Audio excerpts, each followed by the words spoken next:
بسم اللہ الرحمن الرحیم الحمد للہ رب العالمین والعاقبۃ للمتقین الصلاۃ والسلام علی سید الانبیاء والمرسلین اما بعد۔ سامعین و ناظرین، جیسا کہ آپ حضرات کو معلوم ہے، اللہ کے فضل و کرم اور آقا علیہ السلام کی نگاہ عنایت سے توسل کے مسئلہ پر ہماری گفتگو ویڈیوز کا سلسلہ جاری و ساری ہے۔ اللہ کے فضل و کرم سے ہمارے 2 پارٹ اسی چینل پر موجود ہیں، وہ سماعت فرما سکتے ہیں۔ ہمارا جو آج کا تیسرا پارٹ ہے، ہم اس میں حدیث رسول صلی اللہ علیہ وآلہ وسلم کی روشنی میں مسئلہ توسل کو ثابت کریں گے۔ حضور سرور عالم صلی اللہ علیہ وآلہ وسلم کی روایات آپ حضرات کی بارگاہ میں پیش کریں گے، جس سے یہ ثابت ہو جائے گا کہ وسیلہ پیش کرنا اللہ کی بارگاہ میں اللہ کے مقبول بندوں کا یہ ناجائز، حرام، شرک نہیں ہے۔ رسول صلی اللہ علیہ وآلہ وسلم کی سنت، صحابہ کرام رضی اللہ تعالی عنہم اجمعین، تابعین، تبع تابعین، اولیاء کرام، محدثین رحمہم اللہ علیہم اجمعین کا طریقہ رہا ہے۔ سامعین و ناظرین، ہم اپنی گفتگو کو آگے بڑھاتے ہیں، روایات پیش کرنے کا سلسلہ شروع کرتے ہیں۔ سب سے پہلی روایت دلائل النبوہ شریف، جلد اس کی 7 ہے۔ یہاں پر ایک حدیث پاک حضرت امام بہقی رحمہ اللہ نقل فرماتے ہیں، حدیث نمبر 3030، حضرت سیدنا مالک الدار رضی اللہ تعالی عنہ سے حدیث پاک مروی ہے، اصاب الناس قحط فی زمان عمر بن الخطاب رضی اللہ تعالی عنہ فجاء رجل الى قبر النبی صلی اللہ علیہ وآلہ وسلم فقال یا رسول اللہ استسق اللہ لامتک فانہم قد ہلکوا۔ حضرت سیدنا فاروق اعظم رضی اللہ تعالیٰ عنہ سرکار کے زمانہ میں قحط مسلمانوں پر آن پڑا۔ صحابہ کرام رضی اللہ تعالیٰ عنہ اجمعین کا زمانہ تھا۔ ایک شخص امام الانبیاء تاجدار کائنات علیہ السلام کی قبر انور کے پاس آیا اور اس نے یہ عرض کی کہ اللہ سے بارش طلب فرمائیے، اپنی امت کے لیے وہ ہلاک ہو گئی، فإنہم قد ہلکوا۔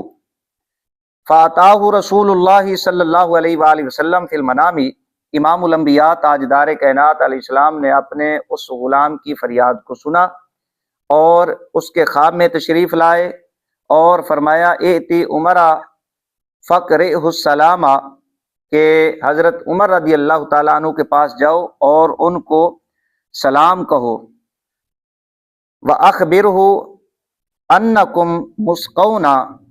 یہاں اب اس حدیث پاک کے اندر صحابہ کرام رضی اللہ تعالیٰ عنہم اجمعین کا یہ عمل ثابت ہوتا ہے کہ وہ امام الانبیاء تاجدار کائنات علیہ السلام کی بارگاہ میں حاضر ہوئے۔ یہ جو حدیث پاک بیان کی ہے، اس حدیث کے بارے میں، اس کی سند کے بارے میں امام ابن حجر عسقلانی رحمہ اللہ فتح الباری جلد نمبر 3 ہے، یہاں پر فرماتے ہیں وَرَوَى ابن ابی شیبہ بِإِسْنَادٍ صحیح۔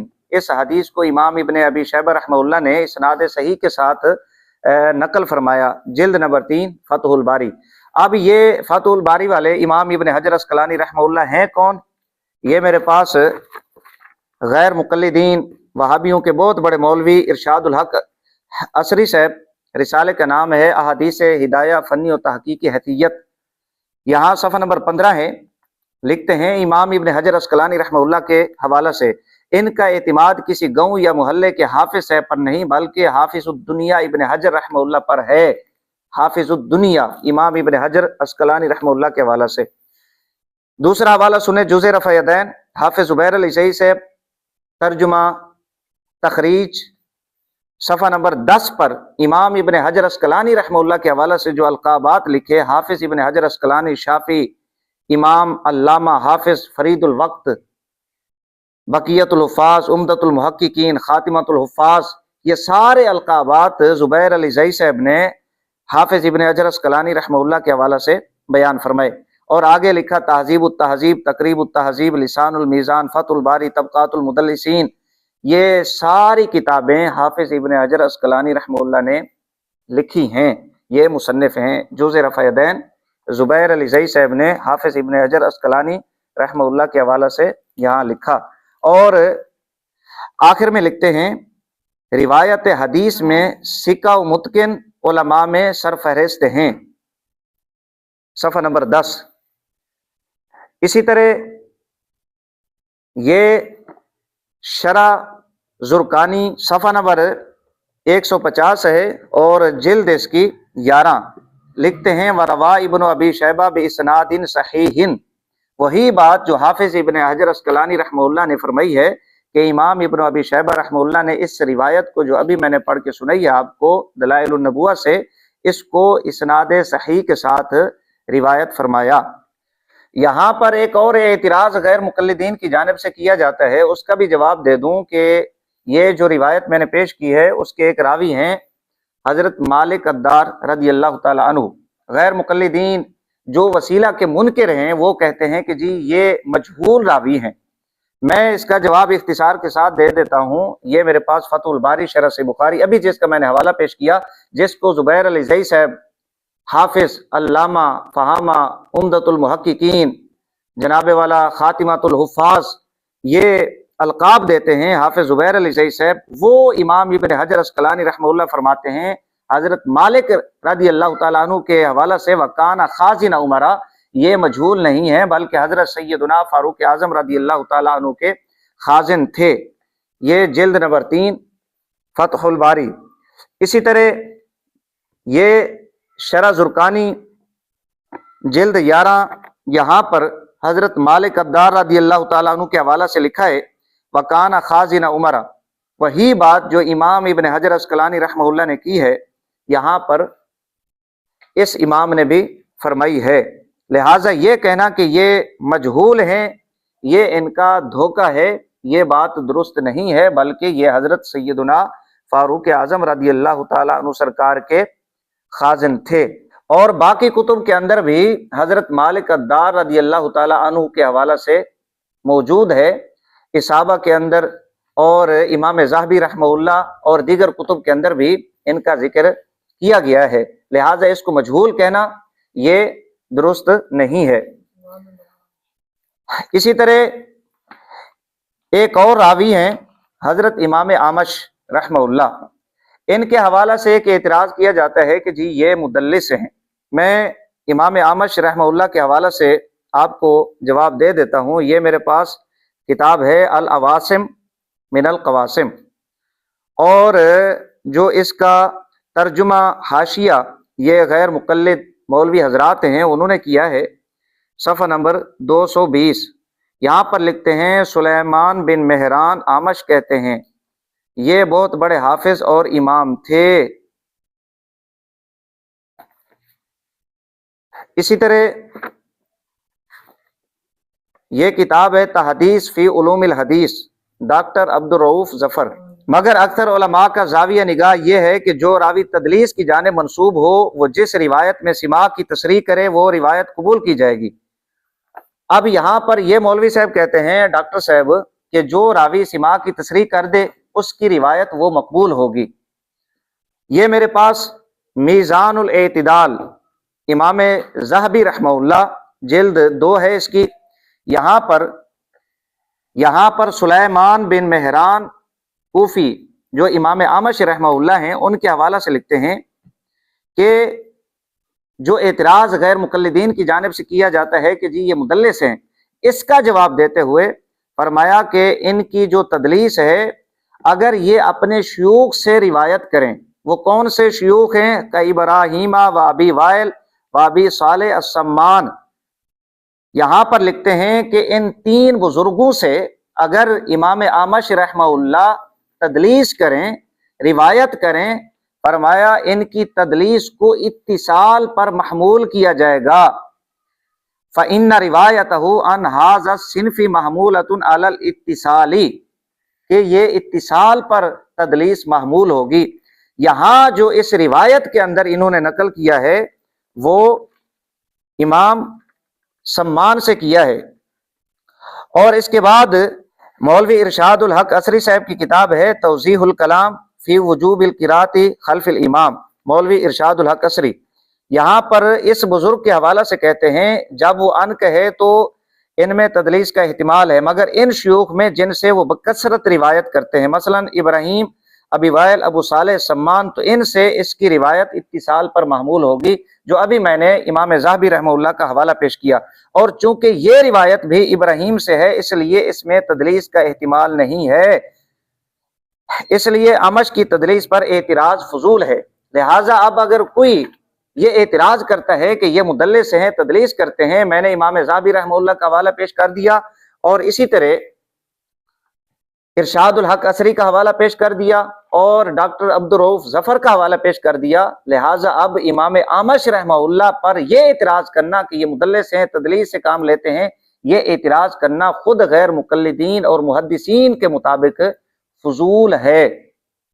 یہ ایک حدیث پاک اور اس پر وارد ہونے والے اعتراضات کے اختصار کے ساتھ جوابات آپ نے سماعت فرما لیے۔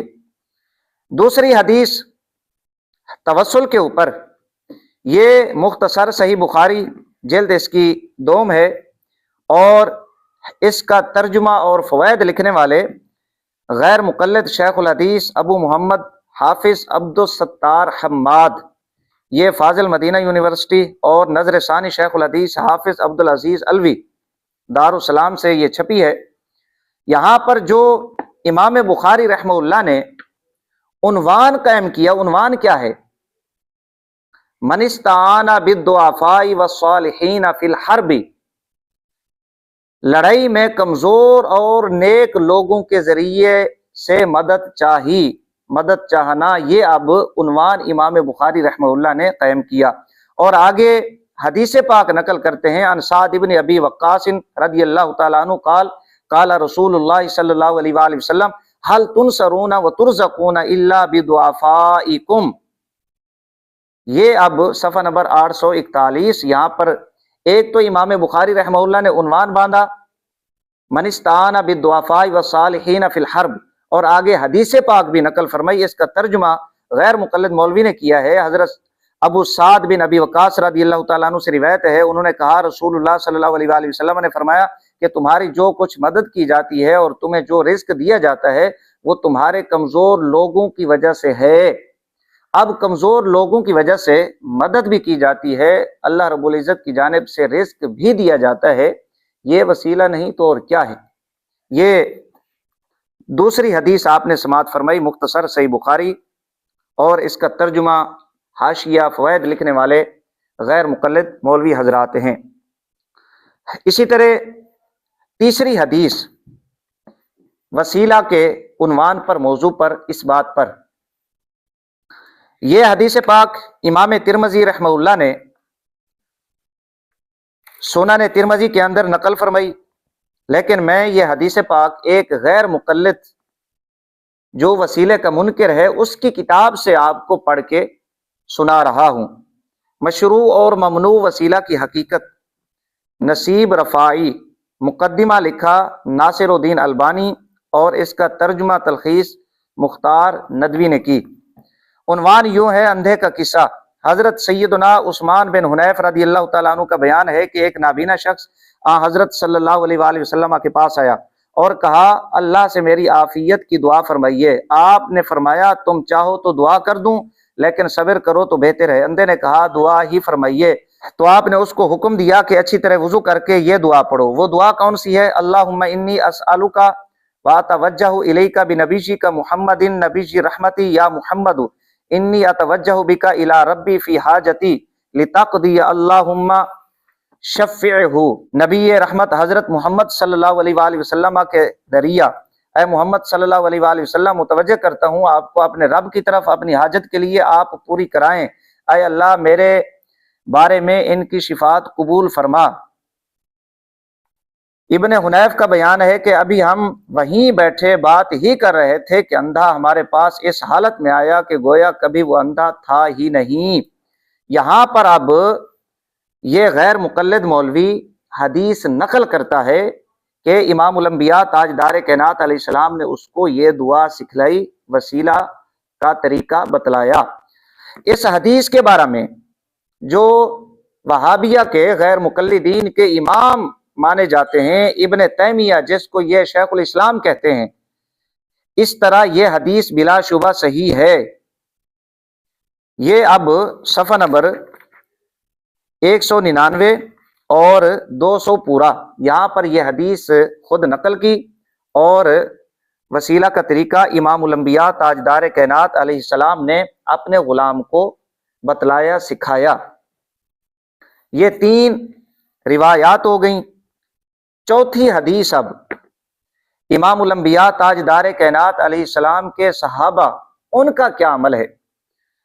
دلائل النبوہ شریف جلد 6 ہے، یہ آپ زیارت فرما سکتے ہیں۔ جو پہلے حدیث بیان کی اس میں ایک صحابی امام الانبیاء تاجدار کائنات علیہ السلام کی بارگاہ میں آیا۔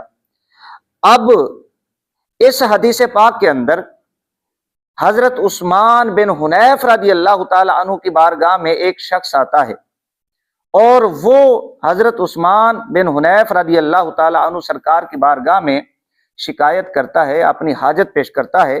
تو حضرت عثمان بن حنیف رضی اللہ تعالی عنہ نے اس کو یہی دعا سکھائی، ثم قل اللہم انی اسألک واتوجہ الیک بنبیک نبی رحمتی یا محمد انی اتوجہ بک الی ربی فیجلی لی عن بصری اللہم شفیہ فیجا وشفینی فی نفسی۔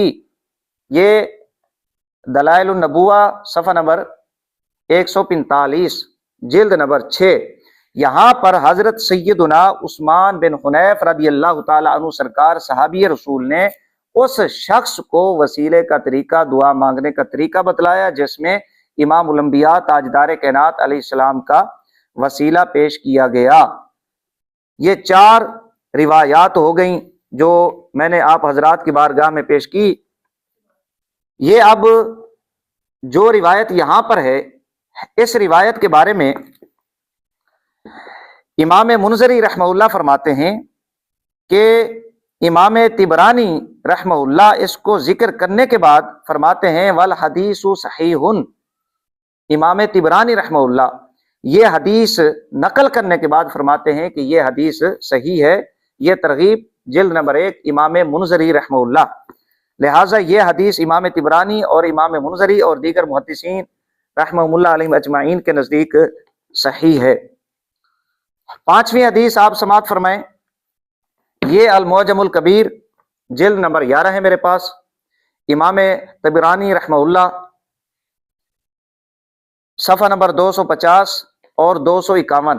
یہاں پر حضرت جنابہ سیدہ فاطمہ بنت اسد بن ہاشم حضرت مولا علی سرکار رضی اللہ تعالی عنہ کی والدہ ماجدہ، ان کا جب انتقال ہوا تو امام الانبیاء تاجدار کائنات علیہ السلام نے جہاں ان کو دیگر اعزازات سے نوازا، وہیں میرے کریم آقا علیہ الصلوۃ والسلام نے دعا فرمائی ان کے لیے، اغفر لأمی فاطمہ بنت اسد ولقنہا حجتہا ووسع علیہا مدخلہا بحق نبیشک والانبیاء الذین من قبلی۔ یہاں امام الانبیاء تاجدار کائنات علیہ السلام نے جہاں ان کو اپنی والدہ کہا، دیگر اعزازات القابات سے نوازا، وہیں میرے کریم آقا علیہ السلام نے ان کے لیے دعائے مغفرت فرمائی، اور دعائے مغفرت اس انداز میں فرمائی، بحق کی نبیشی کا، مولا تجھے تیرے نبی کا واسطہ، اور پھر والانبیاء الذین من قبلی، ان انبیاء کرام علیہ السلام کا واسطہ جو مجھ سے پہلے دنیا میں تشریف لائے۔ اس حدیث کے اندر امام الانبیاء تاجدار کائنات علیہ السلام نے اپنا جو کہ حیات تھے وسیلہ پیش فرمایا، اور اپنے سے ما قبل انبیاء کرام علیہ السلام جو تشریف لائے تھے ان کا وسیلہ پیش کیا، یہاں سے یہ پتہ چلتا ہے کہ اگر وصال شدہ ہستیوں کا وسیلہ اللہ کی بارگاہ میں پیش کیا جائے تو یہ میرے کریم آقا علیہ السلام کی سنت ہے، ہرگز شرک ناجائز ممنوع نہیں ہے۔ یہ امام طبرانی رحمہ اللہ معجم الکبیر جلد نمبر 11 ہے۔ یہ 6 روایات ہو گئیں۔ 7ویں روایت آپ سماعت فرمائیں، یہ امام بخاری رحمہ اللہ کی مشہور کتاب ادب المفرد، یہاں پر امام بخاری رحمہ اللہ نے حدیث نقل فرمائی، حدثنا ابو نعیم قال حدثنا سفیان عن ابی اسحاق عن عبد الرحمن بن سعد قال خادرت رجل ابن عمر فقال له رجل اذكر احب الناس الیک فقال یا محمد۔ حضرت سیدنا عبداللہ بن عمر رضی اللہ تعالی عنہ سرکار کا پاؤں سن ہو گیا تو ایک شخص نے حضرت سیدنا عبداللہ بن عمر رضی اللہ تعالیٰ عنہ سے کہا کہ آپ جس سے زیادہ محبت کرتے ہیں آپ اسے یاد کریں، تو حضرت سیدنا عبداللہ بن عمر رضی اللہ تعالیٰ عنہما نے امام الانبیاء تاجدار کائنات علیہ الصلوۃ والسلام سے استغاثہ کیا۔ یہاں اب اس حدیث کی شرح میں، یہ شرح شفا ہے جلد 2، حافظ ملا علی قاری رحمہ اللہ صفحہ نمبر 43 ہے۔ اس حدیث کی شرح میں فرماتے ہیں وَكَأَنَّهُ رضی اللہ تعالی عنہ قصد بہ اظہار المحبت فی ضمن الاستغاثہ، استغاثہ کے ضمن میں اظہار محبت حضرت سیدنا عبداللہ ابن عمر رضی اللہ تعالیٰ عنہما نے فرمایا۔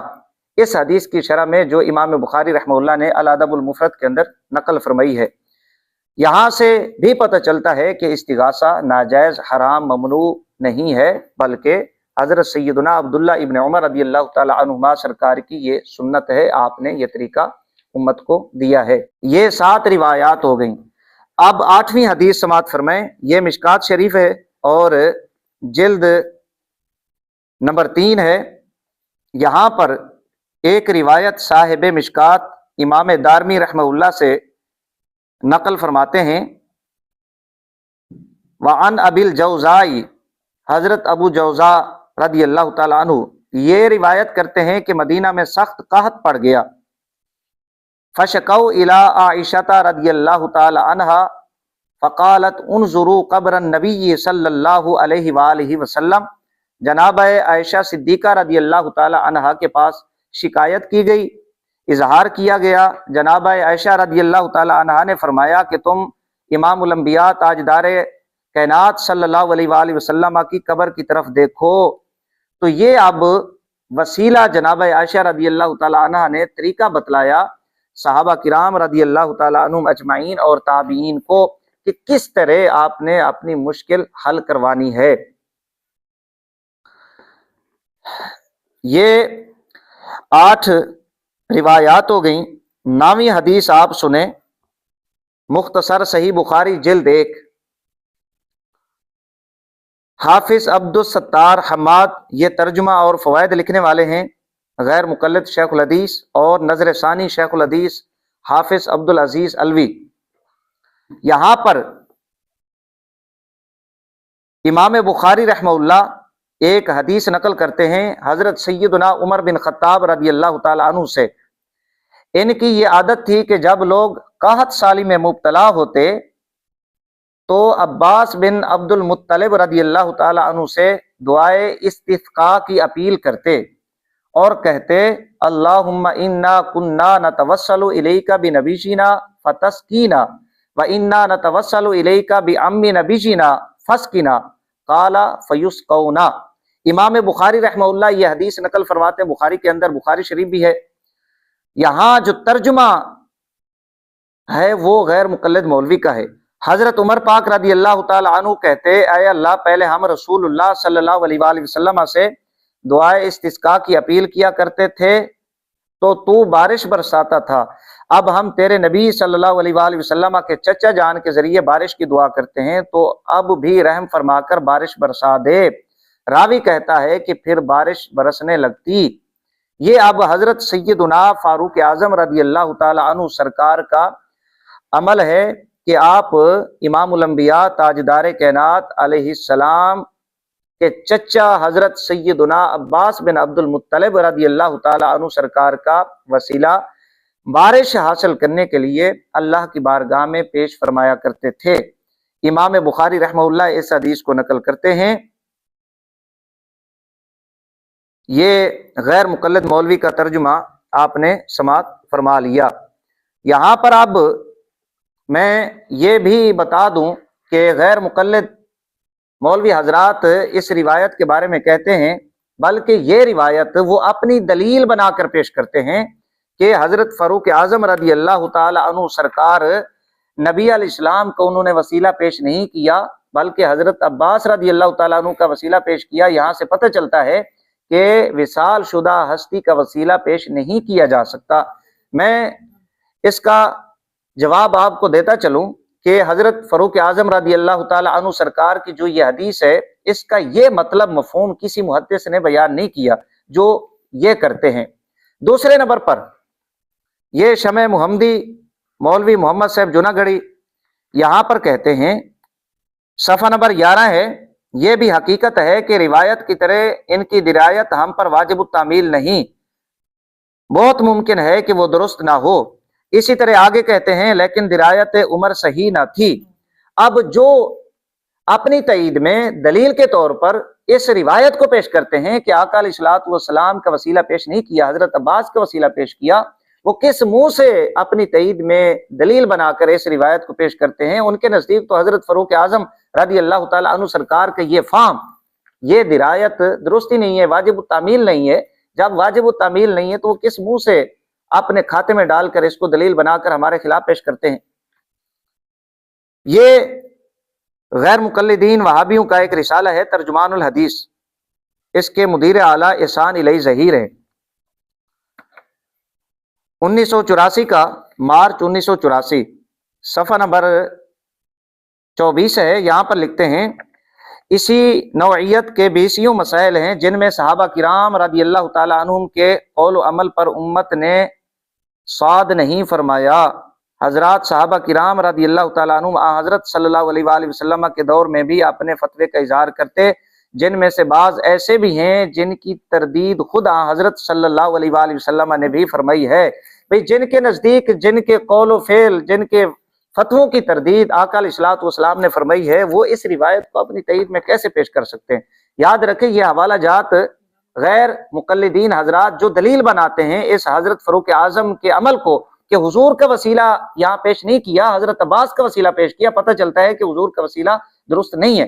یہ الزاماً ہم ان کے جواب میں یہ حوالہ جات پیش کر رہے ہیں کہ ان کے نزدیک صحابہ کا فہم، صحابہ کی درایت درست نہیں ہے، ان کا قول و فعل وہ قابل حجت نہیں ہے۔ یہ فتاوی سلفیہ ہے، مولوی اسماعیل سلفی، صفحہ نمبر 107۔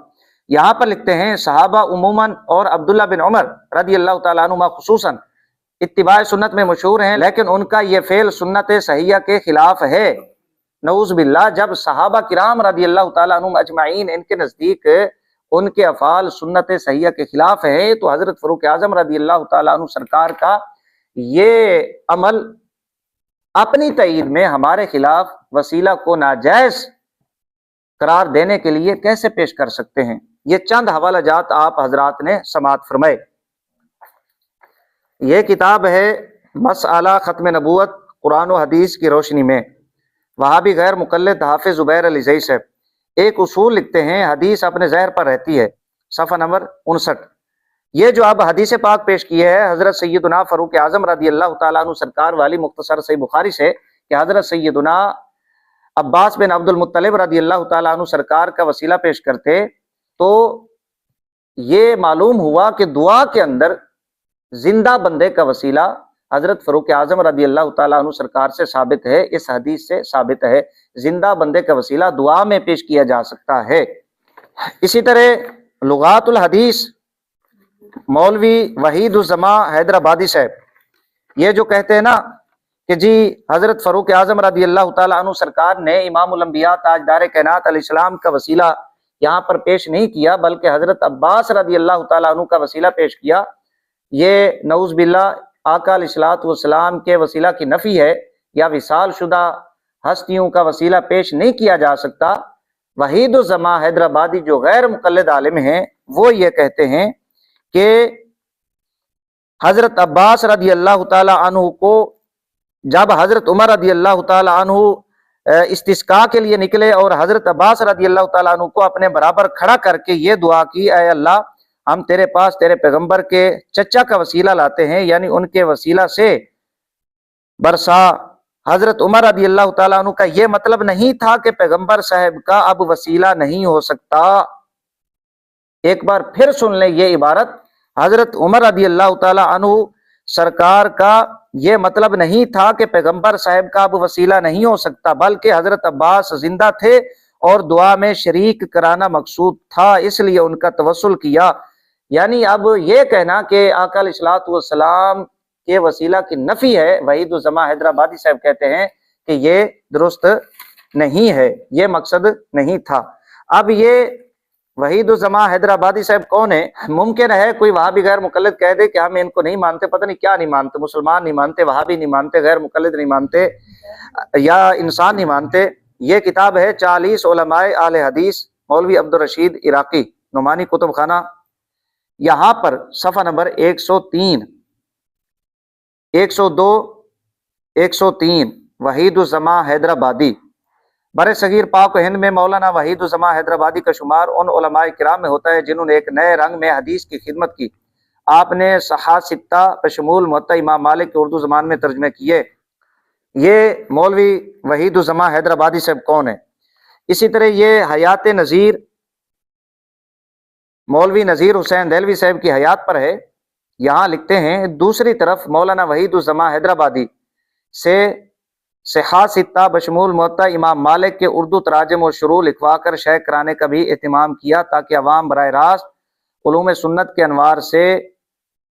یہ صفحہ نمبر 12، یہاں پر اب مولوی نذیر حسین دہلوی صاحب نے مولوی وحید الزماں حیدرآبادی صاحب سے صحاح ستہ کے ترجمے کرائے، شروحات لکھوائیں۔ اسی طرح یہ پاک و ہند میں علماء اہل حدیث کی خدمات حدیث، صفحہ نمبر 80 پر مولانا وحید الزماں حیدرآبادی کو غیر مقلد وہابی شمار کیا، مولوی ارشاد الحق عصری صاحب۔ یہ آپ نے حوالہ جات سماعت فرمائے مولوی وحید الزماں حیدرآبادی صاحب پر، اس لیے میں نے حوالہ پیش کیا تھا کہ خود اس حدیث کی شرح میں لغات الحدیث کے اندر مولوی وحید الزماں حیدرآبادی یہ کہتا ہے کہ اس کا مطلب یہ نہیں ہے کہ آقا علیہ الصلوۃ والسلام کا وسیلہ پیش نہیں کیا جا سکتا۔ حضرت عمر کا، حضرت عباس کا وسیلہ پیش کرنا یہ نہیں بتلاتا کہ حضور کا وسیلہ پیش نہیں کیا جا سکتا، بلکہ حضرت عباس رضی اللہ تعالی عنہ کو دعا میں شریک کرانا مقصود تھا۔ لہٰذا وہابیہ کا یہ کہنا درست نہیں ہے۔ یہ کتاب ہے عبادات میں بدعات، مولوی عمر بن عبد المنعم بن سلیم، اس کا ترجمہ اور تحقیق کی حافظ زبیر علی زئی صاحب، غیر مقلد، مکتبہ قدوسیہ۔ صفحہ نمبر اس کتاب کا 99 ہے۔ وسیلہ کو یہ اب کیا لکھتے ہیں؟ رافض حضرات کربلا کی مٹی سے اندھا دھند تبرک حاصل کرتے ہوئے اس کے ایسے ٹکڑے بنا لیتے ہیں جن پر ثواب کے لیے سجدے کرتے ہیں۔ اسی طرح اپنے آپ کو پکا اہل سنت سمجھنے والے بعض لوگ انبیاء یا نیک لوگوں سے منسوب قدموں کے آثار اور درختوں وغیرہ سے پورا تبرک حاصل کرتے ہیں۔ ان کے فاسد خیال میں یہاں عبادت کرنے میں بڑا اجر اور فضیلت ہے۔ یہ اب یہاں تبرک کو اس نے غلط، ناجائز، فاسد قرار دیا، یہ غیر مقلد مولوی۔ میں اب حوالہ جات پیش کرتا ہوں محدثین کے کہ وہ کیا کہتے ہیں تبرک کے حوالہ سے۔ یہ میرے پاس شرح زرقانی امام مالک رحمہ اللہ کی موطا پر علامہ زرقانی رحمہ اللہ لکھتے ہیں، حدیث کی شرح میں فرمایا وَبِهِ أَقُولُ وَفِيهِ التَّبَرُّكُ بِمَوَادِعِ النَّبِيِّينَ، انبیاء کرام علیہ السلام کی جگہوں کے ساتھ تبرک ہے اس میں۔ یہ امام زرقانی رحمہ اللہ کا حوالہ۔ اسی طرح شرح صحیح مسلم امام نووی رحمہ اللہ جلد نمبر 7 ہے، یہاں پر فرماتے ہیں ایک حدیث کی شرح میں حضرت جناب اسما رضی اللہ تعالی عنہ، جناب عائشہ صدیقہ رضی اللہ تعالی عنہ سرکار کے پاس جبہ تھا امام الانبیاء تاجدار کائنات علیہ السلام کا، وہ جناب اسما نے لے لیا، اور پھر اگر کوئی بیمار ہوتا تو اس کو وہ پانی میں دھو کر وہ پانی پلا دیتی، تو رب تعالیٰ اس کی برکت سے شفا عطا فرماتا۔ اس حدیث کے تحت امام نووی رحمہ اللہ فرماتے ہیں ففیہ التبرک بآثار الصالحین ولباسہم، کہ صالحین کے آثار اور لباس کے ساتھ تبرک ہے اس میں۔ یہ امام نووی رحمہ اللہ بہت بڑے محدث۔ اسی طرح یہ شرح ابن بطال شارح بخاری ہیں، جلد اس کی 3 ہے، یہاں پر بھی وفیہ انہ یسأل السلطان الفاضل والرجل العالم الشیء، اور آگے لکھا تبرک بہ۔ یہ امام ابن بطال رحمہ اللہ شارح بخاری جلد نمبر 3۔ اسی طرح فتح الباری شرح صحیح بخاری جلد نمبر 4 ہے، یہاں پر امام ابن حجر عسقلانی رحمہ اللہ فرماتے ہیں وفیہ التبرک بآثار الصالحین، کہ اس میں تبرک ہے صالحین کے آثار کے ساتھ۔ امام ابن حجر عسقلانی رحمہ اللہ، جس کو حافظ زبیر علی زئی صاحب نے بڑے بڑے القابات دیے، اب یہ اتنی روایات آپ حضرات نے سماعت فرمائی ہیں، اور بزرگان دین کے حوالہ جات جو شارحین ہیں ان روایات کے شروحات اور وضاحتیں کرنے والے ہیں، انہوں نے اپنا موقف ان روایات کے تحت پیش کیا کہ امام الانبیاء تاجدار کائنات علیہ السلام کا وسیلہ، صحابہ کرام اہل بیت اطہار رضی اللہ تعالی عنہم اجمعین کا وسیلہ، نیک لوگوں کا وسیلہ، اور خود امام الانبیاء تاجدار کائنات علیہ السلام نے سابقہ انبیاء کرام علیہ السلام کا وسیلہ پیش کیا۔ پتہ چلتا ہے کہ یہی تعلیم، یہی تربیت ہے آقا علیہ السلام، صحابہ کرام رضی اللہ تعالی عنہم اجمعین، محدثین علماء کی۔ یہ ہرگز شرک نہیں ہے، ناجائز نہیں ہے، حرام نہیں ہے۔